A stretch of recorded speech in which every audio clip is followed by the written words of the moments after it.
Williams Formula One recruit and new Formula 2 champion George Russell has called on the series to improve its car's start procedure for 2019. Russell secured the F2 title by winning Saturday's Abu Dhabi feature race, despite suffering a slow getaway that initially dropped him behind second-place starter NYCK De Vries. Nicholas Latifi stalled from third on the grid and was hit at speed by 19th-place starter Arjun Maini, causing a large crash that forced the FIA's Charlie Whiting to duck to avoid debris from the race director's box. Both drivers were released from the medical center unharmed, with Maini praising the strength of the Dallara chassis. Prior to Abu Dhabi, the series had gone 8 races without a stall. I actually saw the incident or the aftermath while I was driving round, on the TV screens, and it was clear what had happened, said Russell. I was actually frustrated. We're at the highest level below Formula One and yet the start procedure in this car is absolutely woeful. Every single driver on the grid does not know how to make a good start, or a bad start.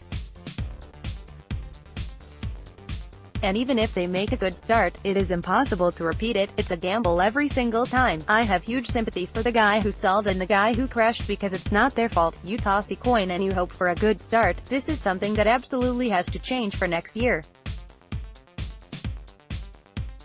It's unacceptable. F2 introduced a new car for 2018, complete with a turbocharged engine and a halo. The clutch was a problem for much of the first half of the year. It had a very small operating window, and many drivers experienced a technical problem that meant the clutch would not engage to the amount requested by the driver. The series has introduced software updates through the year, but hit the Red Bull Ring in July. The FIA mandated rolling starts for that F2 round in the following event at Silverstone while the issues were rectified. New clutch basket and diaphragm were introduced at the Hungaroring in late July, and there have been fewer stalls since, with the FIA's Charlie Whiting labeled the issues history, as well as Latifi, Sergio Sette Camara and Alexander Albon also stalled in the Yas Marina feature race last Saturday.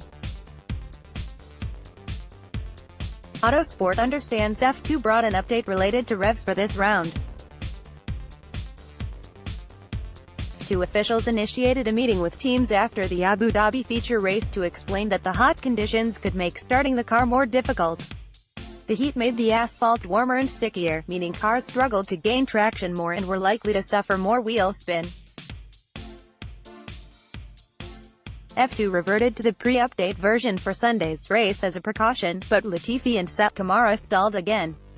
Both teams are still analyzing data. Share this article on Facebook, Twitter, LinkedIn, email.